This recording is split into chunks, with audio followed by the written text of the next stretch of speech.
नीति वचन उसका 3रा अध्याय और उसके 1 वचन से लेकर 10 वचनों तक। नीति वचन उसका 3रा अध्याय और उसके 1 वचन से 10 वचनों तक। इसके 3 मुख्य भाग हैं, 3 हिस्से हैं।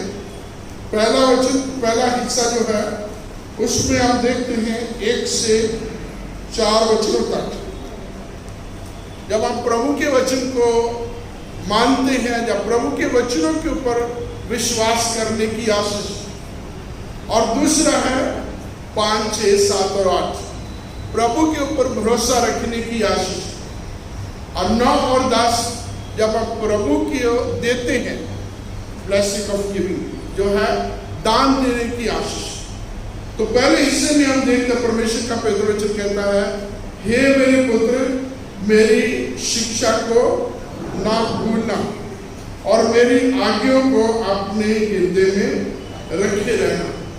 तो सबसे पहले परमेश्वर के वचनों को मानने की आशीष, परमेश्वर के वचनों के ऊपर भरोसा रखने की आशीष है। मेरी शिक्षा को ना भूलना, मेरी आज्ञाओं को अपने हृदय में रखे रहना। और दूसरे वचन में लिखा, ऐसा करने से है ना, ऐसा करने से तेरी आयु बढ़ेगी और तू अधिक दिन जीवित रहेगा। इसलिए परमेश्वर का वचन हम सबको जिंदगी देना चाहता है, जीवित रखना चाहता है, तंदुरुस्त रखना चाहता है। नहीं चाहता कि किसी प्रकार की हानि, नुकसान, किसी प्रकार की बीमारी से हम पीड़ित हों और परमेश्वर की आराधना करने से वंचित रह जाए। प्रभु का वचन कहता है, हे मेरे पुत्र मेरी आज्ञाओं को अपने हृदय में रखे रहना और मेरी शिक्षा को ना भूलना। बहुत बार हमें ज्ञान बहुत होता है, नॉलेज बहुत होती है, लेकिन हम उसे भूल जाते हैं। प्रैक्टिकल इम्प्लीमेंटेशन जो है बहुत कम होता है। तो इन तमाम चीज़ों से प्रभु हमें ये कहते हैं, हमें प्रभु के वचनों को मानना है, प्रभु के वचनों को सीखना है, प्रभु के वचनों में बने रहना है, क्योंकि ऐसा करने से परमेश्वर का वचन कहता है तेरी आयु बढ़ेगी और तू अधिक दिन जीवित रहेगा। आगे यह वचन कहता है, कृपा और सच्चाई तुझसे अलग ना होने पाए, बल्कि इसको अपने गले का हार बनाना। गले का हार हम क्यों डालते हैं, है ना? हम अच्छे लगने के लिए, सुंदर लगने के लिए, खूबसूरती जो है हमारे द्वारा प्रकट की जाए, हम गले में हार डालते हैं, माला डालते हैं, तरह तरह की मोती, तरह तरह के रंगों को हम जो है डालते हैं ताकि हम अच्छे लगे। और प्रभु का पवित्र वचन कहता है, यदि हमने सुंदर बनना है, यदि हमने अच्छे लगना है, यदि हमारे शरीर में, हमारे जीवन में खूबसूरती आनी है, तो वो परमेश्वर के पवित्र वचन के द्वारा, कृपा और सच्चाई के द्वारा। कृपा और सच्चाई तुझसे अलग ना होने पाए, बल्कि उसको अपने गले का हार बनाना। और फिर आशीष है, ऐसा करने से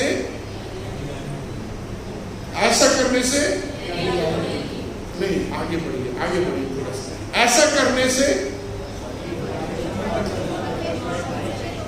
5 वचन पढ़िए, 4 वचन पढ़िए, 4 वचन। ऐसा करने से तू परमेश्वर और मनुष्य दोनों का अनुग्रह पाएगा।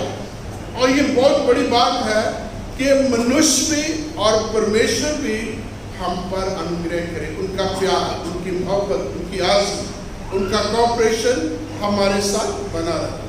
परमेश्वर के वचन को मानना, परमेश्वर के वचन में बने रहना, परमेश्वर के वचनों के द्वारा अपने आप को सुशोभित करना, इनको अपने गले का हार बनाना। वचन कहता है कि ऐसा करने से तू मनुष्य और परमेश्वर दोनों का अनुग्रह पाएगा। और आखिरी हिस्से में क्या लिखा है, तू अति बुद्धिमान होगा।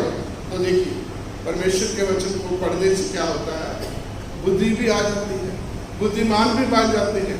और कितने अति, मतलब एक जो है उसकी क्वांटिटी के तरीके से बता, अति बुद्धिमान, बहुत ज्यादा परमेश्वर बुद्धिमान बनाएगा। और ये जो वचन जिसके द्वारा लिखे गए उस व्यक्ति का अपना व्यक्तिगत अनुभव है। राजा सुलेमान ने ये वचन लिखे और वो इन चीजों को जानता है, मानता है, इन चीजों की गवाही देता है कि जब हम परमेश्वर के वचन को महत्व देते हैं, जब आप परमेश्वर के वचनों को अपने हृदय में रखते हैं, परमेश्वर के वचनों के अनुसार अपनी जिंदगी व्यतीत करते हैं, तो प्रभु ना सिर्फ परमेश्वर, ना सिर्फ मनुष्य, बल्कि सबका अनुग्रह पर होता है। प्रभु हमें अपनी बुद्धि से, अपने ज्ञान से हमें परिपूर्ण करता है। जब हम देखते हैं कि तू अति बुद्धिमान होगा, तो सुलेमान अपने आप में एक उदाहरण थी उन लोगों की जो बहुत समझदार थे, जो बहुत बुद्धिमान थे, जिनके लिए जो भी समस्या आ जाती थी बड़ी आसानी से उनका समाधान करता था। अपने सारे राज के सिस्टम को बहुत ही उत्तम रीति से वो चलाने वाला था, क्योंकि परमेश्वर ने उसे बुद्धि और उसे ज्ञान दिया हुआ था। परमेश्वर का वचन मेरे और आपके लिए बहुत महत्वपूर्ण है। परमेश्वर के वचन में बने रहने के वचन कहता है कि परमेश्वर के वचन को अधिकाई से अपने हृदय में बसने दो। कुलुस्सी की पत्री 3 अध्याय 16 वचन में परमेश्वर के वचन को अधिकाई से अपने हृदय में बसने दो, और वचन से या कर्म से जो कुछ भी करो परमेश्वर के नाम से करो और उसके द्वारा परमेश्वर को धन्यवाद दो। राजा दाऊद कहते परमेश्वर के वचनों के द्वारा के लिए कि तेरे वचनों को मैंने मनन किया, तेरे वचनों को मैंने थामा हुआ है, तेरे वचनों को मैंने अपने दिल में रखा, तेरे वचनों के ऊपर मैं रात दिन ध्यान देता हूं, और ऐसा करने से मैं अपने शत्रुओं से ज्यादा समझदार हो जाता हूं।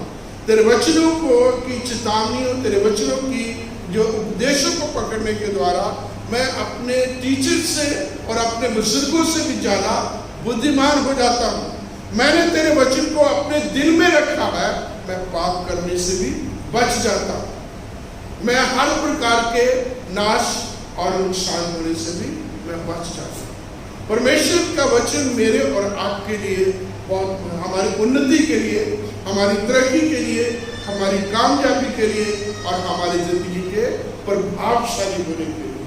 जब मूसा की मृत्यु हो गई और यहोशू को कमीशन दिया गया, यहोशू 1 अध्याय उसके 8 और 9 वचन में यही लिखा गया है।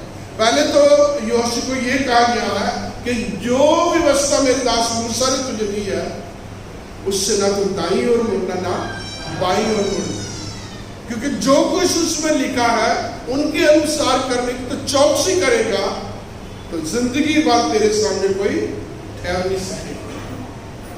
और फिर व्यवस्था की पुस्तक तेरे चित्त से कभी ना उतरने पाए।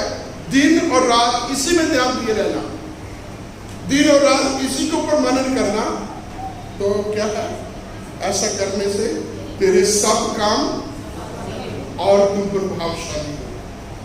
देखो क्या तेरे सब काम सफल होंगे, सब कामों में तू सफलता पाएगा और तेरा जिंदगी भी जो है प्रभावशाली होगी। कैसे? परमेश्वर के वचन के ऊपर मनन करने से, परमेश्वर के वचन को थामे रखने से, परमेश्वर के वचन को अपने दिल में रखने से, परमेश्वर के वचनों के अनुसार चलने के द्वारा परमेश्वर में बहुत प्रकार की आशीषों और बरकतों से परिपूर्ण करता है। आगे परमेश्वर कहता है कि इस व्यवस्था के अनुसार चलेगा तो तू जहां कहीं जाएगा वहां तेरा परमेश्वर जो है तेरे साथ रहेगा। प्रभु हमारे साथ रहना चाहते हैं, प्रभु हमें संभालना चाहते हैं, प्रभु हमारा मार्गदर्शन करना चाहते हैं, प्रभु हमें हर प्रकार की उत्तम बरकतों से परिपूर्ण करना चाहते हैं। लेकिन मेरे अजीजों, हमें प्रभु के वचन को महत्व देना, प्रभु का वचन अपने हृदय में रखना, ना तो दाईं ओर मुड़ना ना बाईं ओर मुड़ना, ना तो इसको कम करना इसको ज्यादा करना है। जो कुछ इसमें लिखा है उसके अनुसार करने का हमें प्रयास करना है। तो प्रभु के वचन के अनुसार हमारी जिंदगी जो है प्रभावशाली होगी, कामों में सफलता मिलेगी और प्रभु हमें आगे अपनी जिंदगी में और बढ़ने की आशीष देते। दूसरा हिस्सा जो है वो 5 और 6 वचन में है, 7 और 8 वचन में है। पढ़ेंगे 5 वचन।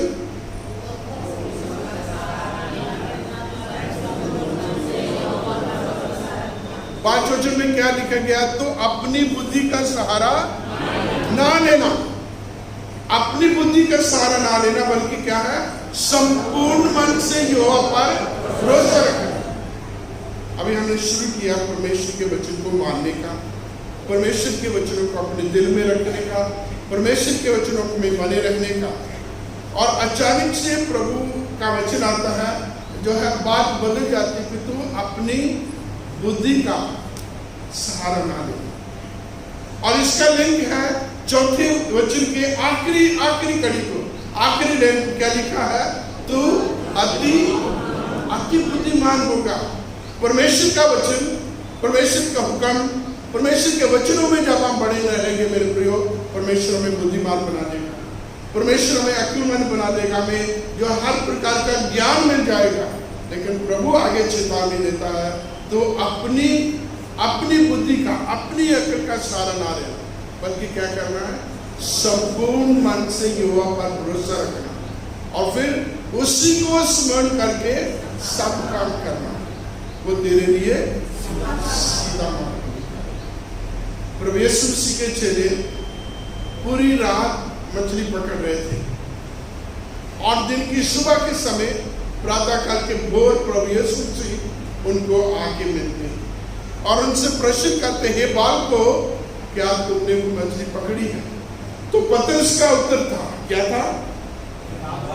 हमने रात भर प्रयास किया है, हमने मेहनत की है, परंतु हे प्रभु एक भी मछली नहीं। और प्रभु ने उनको डायरेक्शन दी, प्रभु ने उनको डायरेक्शन दी कि इस जगह पर जो है जाना। तो फिर पतरस फिर एक बार फिर दोहराता है कि हे प्रभु, हमने रात भर मेहनत की है, फिर भी यदि तू कहता है तो हम प्रभु के ऊपर भरोसा करके प्रभु के नाम से वो जाल डाल रहा। तो वचन में लिखा है, जब जाल डाला गया तो इतनी मछली आई कि उनका जाल, और एक जगह पर लिखा है इतनी मछली आई कि बड़ी बड़ी जाति की 153 मछली 153 मछली आई और उनको दूसरी किसी वालों का सहारा लेना। तो जब हम प्रभु पर भरोसा रखते हैं, प्रभु के ऊपर जो है जब हम भरोसा रख के अपनी समझ का सहारा नहीं लेते, तो प्रभु हमें बहुतायत से बरकत देते हैं। अभी पतरस के बारे में हम सब जानते हैं कि वो पेशेवर मछुआरा था, वो प्रोफेशनल फिशरमैन था। उसके परिवार के लोग उस समय ये मछली पकड़ने का बहुत बड़ा अच्छा जो है धंधा हुआ करता था। और पतरस जो है अपने बड़ों के साथ इन जगहों पर जो है बचपन से, जब से उसने वो संभाली होगी तब से लेकर अब तक वो मछली पकड़ता है। और वो अपनी बुद्धि का यदि सहारा लेता, यदि परमेश्वर को, प्रभु यीशु मसीह को कहता, प्रभु आपको क्या पता? पहली चीज, एक उसके सामने बहुत बड़ी सच्चाई थी कि उसने रात भर अपने साथियों के साथ मेहनत की, पूरी रात जाल डालता रहा।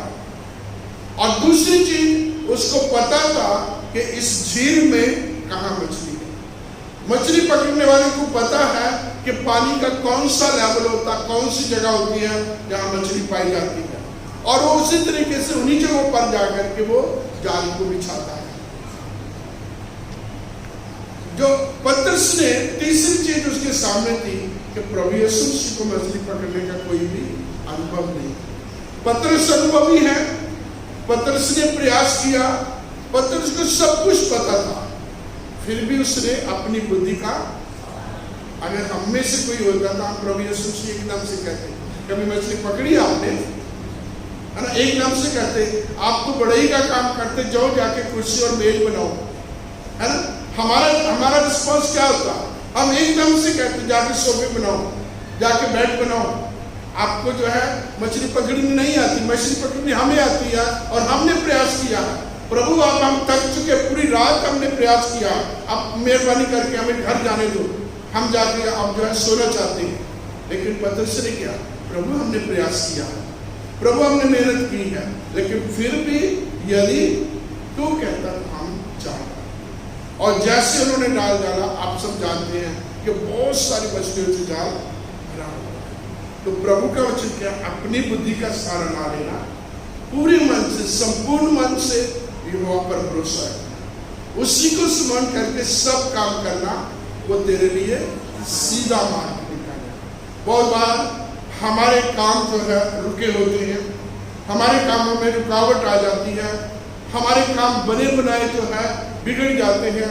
बहुत बार हम परसेंटेज बनाते हैं, 99% काम हो चुका है, 99% काम होने के बाद 1% उसके ऊपर हावी हो जाता है, काम नहीं हो जाता, रुकावट हो जाता है। कई बार हम खेल में और जगह, कई फील्ड में हम जो है ये देखते हैं कि जीत 99%। कई बार हम जो है इलेक्शन की बातें भी करें तो 99% वो कैंडिडेट जीतेगा, लेकिन क्या होता है जब रिजल्ट आते हैं तो रिजल्ट कुछ और होते हैं। तो इसका मतलब क्या है कि हम अपने ऊपर ज्यादा, परमेश्वर के ऊपर कम, हम अपनी बुद्धि का ज्यादा सहारा लेते हैं और प्रभु के ऊपर जो है कम सहारा, प्रभु के ऊपर कम जो है हमारा भरोसा होता है। तो हमें विश्वास में, हमें जो है भरोसे में प्रभु का सहारा लेना। और जब जब मेरे प्रिय बाइबल के बीच में बहुत सारे ऐसे उदाहरण हैं, बहुत सारी ऐसी आपको घटनाएं मिलेंगी कि जब वो प्रभु यीशु मसीह के, जब परमेश्वर की मर्जी के अनुसार कार्य किए गए तो परमेश्वर ने बहुतायत से आशीष दी। और जब प्रभु की मर्जी के अनुसार काम हुआ, जब वो काम किए गए जो परमेश्वर का वचन मना करता है, तो वहां आशीष की जगह, सफलता की जगह जो है हार का सामना देखना पड़ा। तो प्रभु मेरी और आपकी जिंदगी में चाहते हैं पहले भी कि हम प्रभु के वचन को कभी भी ना भूलें, प्रभु के वचन को याद रखें, प्रभु की आज्ञा और प्रभु की विधियों को स्मरण करें, और दूसरी चीज उसके ऊपर हम भरोसा रखें। तीसरी चीज जो है, प्रभु का वचन 9 और 10 वचन पढ़ेंगे तो उसमें लिखा, हमारी गिविंग के द्वारा, हम जो दान देते हैं, जब भेंट चढ़ाते हैं, उसके द्वारा प्रभु हमें आशीष देता है। 9 वचन पढ़ेंगे।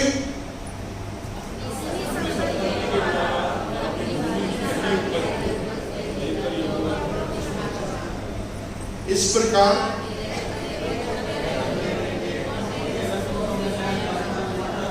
अभी देखिए क्या पढ़ा हमने, अपनी उपज के द्वारा और अपनी भूमि की पहली उपज के द्वारा क्या करना है, युवा की प्रतिष्ठा करना। और फिर क्या है, इस प्रकार तेरे खाते भरे और पूरे रहेंगे और तेरे रस कुंडों में मधु उमड़ता है। आप लोग प्रभु के लिए बहुत देने वाले हैं, मैं आपको नहीं कहता, अक्सर ऐसा हमारे साथ होता है कि जब हमारी सैलरी आती है और उसमें से 10वां हिस्सा निकालते समय हमें बहुत मुश्किल होता है। ये तो हमारी जो है, जो हमारी सैलरी है, हमारी तनख्वाह की जो है बरकत खत्म हो गई। हम अपने घर को कैसे चलाएंगे? घर का किराया है, राशन है, बच्चों की फीस है और बहुत सारी चीजें हैं, हमारा अपने काम है, कैसे होंगे? तो इससे पहले कि हम प्रभु का हिस्सा निकालें, हमारा कलेजा पहले निकल जाता है। तो हमें आशीष भी उसी प्रकार से मिलती है।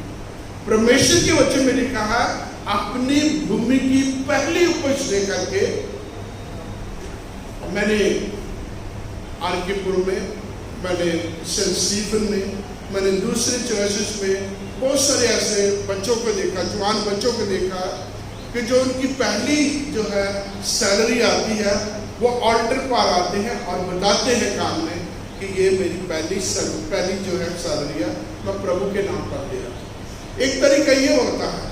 और दूसरा पहले ये होता है कि यार हमने पहला हिस्सा, पहली तनख्वाह, पहली सैलरी प्रभु के नाम पर ले, तो हम क्या करेंगे? हम अपने फ्रेंड्स के साथ कहाँ से पार्टी करेंगे? और बहुत सारी चीज़ों के ऊपर जो है हम अंकुश रह जाता है, रुक जाती है। पहली उपज देने का मतलब कि जब हमें प्रभु आशीष देता है, उसके पहला हिस्सा प्रभु के निकालना। 10 हिस्से है ना, 10वां हिस्सा प्रभु का है। जैसे परमेश्वर का वचन कहता है, all the time belongs to the lord, सारे दशमान जो है प्रभु के हैं। और मलाकी ने भी कहा सारे दशमांश परमेश्वर के घर में लेके ताकि उसमें सब कुछ पाया जाए। तो 10 हिस्से बराबर करके पहला हिस्सा प्रभु का, बाकी हिस्से हमारे। और इस प्रकार प्रभु कहते हैं करके देखो कि मैं आकाश के झरोखे खोल के तुम्हें अपनी बरकतों से मालामाल करता हूँ। मेरे प्रियो, मेरा अपना अनुभव है। जब से मैंने प्रभु को ग्रहण किया, उससे पहले की मैं बात बताता हूँ। अभी मैंने बैप्टिज्म लिया था, जयपुर में था, तो जहाँ डॉक्टर आनंद चौधरी का चर्च था, उस चर्च में मैं जाता था। तो भाई सुनील जयपुरी का नाम आपने सुना होगा। तो वो मेरी मेंबरशिप लिख रहे हैं, तो मेरी जब उन्होंने सैलरी पूछी, सब कुछ बताया, तो कहते भाई आपको तो बहुत तनख्वाह मिलती है, आपकी तो जो है दशमांश भी बहुत अच्छा होता है। एकदम से मेरा ना मैं अलर्ट हो गया, इसका मतलब अगला पॉइंट जो है मेरे से ये दशमांश का मिलेगा। मैं कहा नहीं, ये मेरे ना कुछ अलाउंस है, कुछ इंसेंटिव है, जिसकी वजह से मेरा ग्रॉस इतना बनता है, तनख्वाह तो मेरी इतनी है। मैंने आधी से भी कम करके बताई, तो उन्होंने फिर भी वो करके जो है आगे का ठीक है, ईमानदारी से अपना दशमांश जो है चर्च में देते रहना। तो जब हमें 10वां हिस्सा निकालना पड़ता ना, हमें बड़ी मुश्किल होती है। और मैं ऐसे ही करता था, मैं 10वां हिस्सा नहीं निकालता था। और उस समय मैं सिंगल था, मैं अपने घर में सिर्फ 500 रुपया भेजता था। उसके बाद मुझे नहीं पता, फिल्म लगती तो सबसे पहले फिल्म देखने जाता, मैं और मेरा दोस्त है फिरोजपुर से, और हमारा ऐसे जो है ऐसे पैसा सारा की सारा खराब हो जाता। मैं दिल्ली में आया, और दिल्ली में जब परमेश्वर के दासों से मेरी मुलाकात हुई, तो मैंने उनसे सीखा कि जब हम प्रभु के लिए देते हैं, हम बीज बोते हैं। ध्यान से सुना, जो प्रभु के लिए देते हैं, हम बीज बोते हैं। और आप जानते हैं जब बीज बोया जाता है तो कितने गुना वो फलवंत होके आता है। प्रभु के घर में देते हैं, प्रभु के दास को देते हैं, प्रभु के नाम के लिए देते हैं, प्रभु के काम के लिए देते हैं। हम जिस भी प्रकार से अपनी कमाई, अपनी आमदनी को परमेश्वर के नाम, परमेश्वर के काम के लिए हम देते हैं, प्रभु उसको आशीष देता है, उसका ऑनर करता है। और फिर आपको कभी भी आपकी जिंदगी में कोई कमी नहीं आने पाएगी। वो उतने को प्रभु जो है उन 5 मछली और सही बोला मैंने, 5 रोटी और 2 मछली की तरह प्रभु उसी तरीके से हमें आशीष देगा। इसलिए हमें क्या करना है, अपनी उपज के द्वारा, अपनी कमाई के द्वारा प्रभु को महिमा देनी। प्रभु के नाम को हमने ऊंचे पे उठाया। मैं अपनी जिंदगी की गवाही देना चाहता हूँ। मैंने प्रभु के दासों से, अपने पास वालों से सीखा कि जो प्रभु का हिस्सा है वो प्रभु को देना, जो हमारा है हमने। प्रभु आप जानते हैं मलाकी की किताब में यही प्रभु कहता है कि तुम मुझे ठगते हो, तुम मुझे धोखा देते हो, और फिर तुम मुझे पूछते हो कि कौन सी बातों में हमने तुझे ठगा है। और आगे प्रभु का वचन कहता है क्या तुम दशमांश, ये तमाम चीजें देने के द्वारा मुझे धोखा नहीं देते। तो जब हम प्रभु के नाम के लिए, प्रभु के काम के लिए, प्रभु का हिस्सा प्रभु के काम के लिए दे देते हैं, प्रभु हमें बरकत देता। मैं 2005 में अमृतसर गया, मुझे एक चर्च में बुलाया हुआ था। वो चर्च हाउस फेलोशिप की तरह था। तो मैंने वहाँ वचन शेयर किया, संडे का दिन था, और वचन शेयर करने के लिए जब चाय पीते हुए हम ऐसे बात करें चर्च फाइनेंस की, चर्च की ज़रूरतों के लिए, तो मैं उनसे शेयर करता कि जब हमारी कोई ज़रूरतें होती है, हम अपने 2-4 लोगों से रिक्वेस्ट करते हैं और वो ही उसको पूरा कर देते हैं। तो वो पास्टर जिस चर्च में मैं था, वो कहते हैं हमारे चर्च में हम पिछले 6 महीने से अपने पीए सिस्टम के लिए अनाउंसमेंट करते आ रहे हैं, हमारे 6 महीने में पूरा नहीं हुआ। और मैंने उनसे पूछा, मैं क्या आपका कितना है, आपको और कितना चाहिए? उनका पीए सिस्टम ऐसा नहीं था, उनको एक बैटरी चाहिए थी, एक माइक चाहिए थे, और उनका एम्पलीफायर बहुत बड़ा कुछ सेट नहीं चाहिए था। तो कहते हैं हमारे जो है 3000 की हमें जरूरत है, 1500 हमारे पास है। उनके लिए 1500 इकट्ठा कर पाना उनको मुश्किल लग रहा था। तो प्रभु ने मेरे से बात की कि यहाँ हेल्प करनी चाहिए। वहाँ आराधना खत्म हुई, चाय पानी किया, मैं जब वापस अपने घर जाने लगा धारीवाल, तो मैंने उनको 1500 रुपया दिया ये कह के पास्टर जी मैं चाहता हूं कि अगले संडे आप जो भी आपको चाहिए आप खरीदो और अगले संडे की आराधना आपके माइक से हो, ताकि परमेश्वर का वचन दूर तक जाए और लोग इसे सुने। मैं अपने घर में गया, घर में कुछ समय रहा, उसके बाद मैं करनाल वापस आया जहाँ मैं सेवकाई करता था असेंशन चर्च में। मैं आया तो बहुत सारी चिट्ठियाँ आती हैं और उन चिट्ठियों के बीच में एक चिट्ठी ऐसी थी जिसमें मुझे ट्रांसलेशन का काम मिला।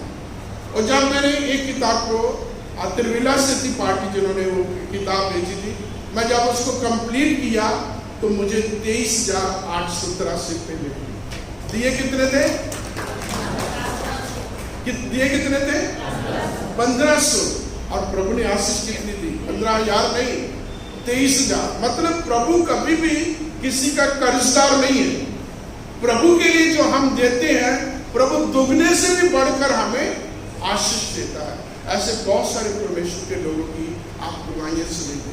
और मैं एक और बात बताना चाहता हूँ, मैंने परमेश्वर के दासों से, परमेश्वर से वचन से प्रभु का हिस्सा प्रभु को देना सीखा है। और प्रभु ने मुझे कभी कभी नहीं आने दिया। ये नहीं है कि मेरे पास बहुत कुछ है, मेरे पास कुछ नहीं होता, मेरे पास जस्ट सफिशिएंट होता है। जितनी मुझे जरूरत होती है प्रभु वो मुझे दे देता है। और मेरे इस करियर में मेरे 3 बच्चे हैं, 3 जो है वो पढ़ लिख गए हैं, नौकरियों पर है, 3 की शादी हो गई है। और मैं प्रभु की महिमा के लिए सिर्फ और सिर्फ प्रभु की महिमा के लिए कहना चाहता हूँ, मुझे कभी किसी से 10 रुपये भी उधार नहीं लेना पड़ा। प्रभु ने सब कुछ पूरा किया क्योंकि हम सब प्रभु के प्रति वफादार हैं। इसलिए तीसरी बात जो हम नीति वचन 3 अध्याय में पढ़ते हैं, तीसरी बात क्या है कि हमें प्रभु का हिस्सा प्रभु के काम, प्रभु के नाम के लिए अर्पित करना है। और प्रभु के आगे वचन में क्या कहता है 10वां हिस्सा, इस प्रकार तेरे खत्ते भरे रहेंगे, पूरे रहेंगे और तेरे राजकुंडों में से न्यायदार और न्यायदार से जो उमड़ता रहेगा। मैं इस प्रकार से रहता आपको नए नए प्रकार से, नए नए साधनों से प्रभु आशीष देता है। ये हम नहीं जानते, मैं नहीं जानता, लेकिन परमेश्वर जानता है उसने मेरी और आपकी जरूरतों को कैसे पूरा करना है। बहुत बार हम शेयर करते हैं सारपत की उस विधवा को, उसने परमेश्वर के दास के लिए इनकार नहीं किया। एलिया जाता है, अकाल का समय है, मुट्ठी भर का मैदा है और कुप्पी में तेल है और कुछ नहीं, खाने वाले 2 जने हैं। और वो एलिया साहब उनसे मांग रहे हैं और कहती तेरे परमेश्वर की सौगंध, मेरे पास 1 मुट्ठी आटा या मैदा है और 1 कुप्पी में तेल। और एलिया ने पता क्या कहा, आप ध्यान से पढ़ना, पहले मेरे लिए लेके आओ। वो कहती है आखिरी खाना है, इसके बाद अकाल में मर जाएंगे। कहता नहीं, पहले। और आज के बाद किसी को कह दे तो क्या हो, एकदम से पास्टर कमेटी में शिकायत, बिशप को शिकायत पहुंच जाएगी, आपका पादरी ऐसा कहता है। क्योंकि ऐसा होता है, किसी ने शादी की फीस मांग ली, किसी ने किसी और जगह पर मांग लिया तो पादरी की शिकायत। लेकिन एलिया क्या कहता है, पहले मुझे दे। और जब उसने वो किया, परमेश्वर के दास को अपनी घटी में से, अपने आखिरी भोजन में से उसको दिया।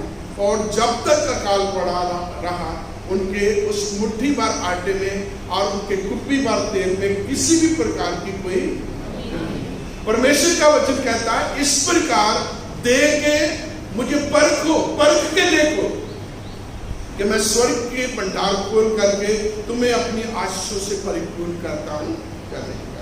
मेरे जीजों, परमेश्वर वफादार है।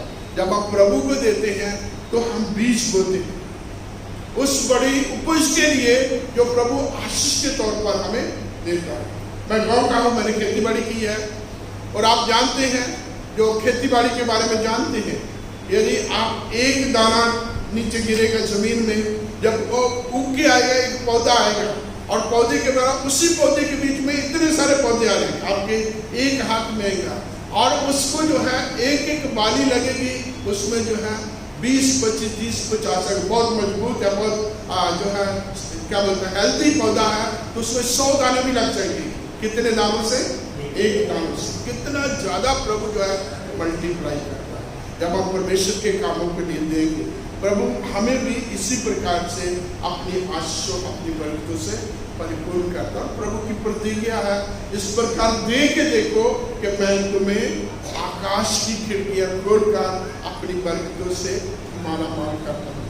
मैंने बहुत बड़े बड़े लोगों को देखा है, मेरे परिवार में मैंने लोगों को देखा जिनकी अच्छी अच्छी तनख्वाहें हैं, मतलब उनमें से एक के बराबर मेरे जैसा बंदा 3 महीनों में लेता है, और उनको अक्सर ये कहते रहा देखा तंगी है, पैसे की दिक्कत है। मैं यमुनानगर में था तो मेरे बहनों एयर इंडिया में काम करते थे, उस समय वो रिटायर नहीं हुए थे, तो मैंने ऐसे बोल दिया कि जितनी तुम दोनों में से एक की है, अगर मेरी हो उससे आधी भी मेरी हो तो मैं बहुत बड़ी चैरिटी करूं, बहुत सारे लोगों के साथ में जो है लेन देन का व्यवहार करूं, उनकी हेल्प करूं। उस समय चुप रहे। घर गए, दिल्ली वापस जब आए तो मुझे उन्होंने फोन किया कि मेरी कमाई मैं जो है दुनिया के लिए नहीं कमाता, मैं अपने लिए अपने परिवार के लिए कमाता। और अक्सर उनको 2 बार महीने में सैलरी मिलती थी। एयर इंडिया के मैनेजर थे, तो आप समझ सकते हैं कितनी सैलरी हो सकती है। तो मैंने उनको कभी भी ये नहीं देखा कि हमारे पास बहुत कुछ है, उनके पास हमारे पास तंगी है, देते समय भी और बहुत तरीके से उनको सोचना पड़ता है। तो परमेश्वर मेरे प्रियो आपको आपके द्वारा बहुत सारे लोगों तक अपनी आशीष को पहुंचाना चाहता है। हमें प्रभु का हिस्सा प्रभु को देना, हमें प्रभु के ऊपर भरोसा रखना है, हमें प्रभु के वचनों को अपने दिल में रखना है, और इन वचनों के अनुसार अपना जीवन जब व्यतीत करेंगे तो प्रभु हमें कसरत से बहुतायत से अपनी आशीषों से परिपूर्ण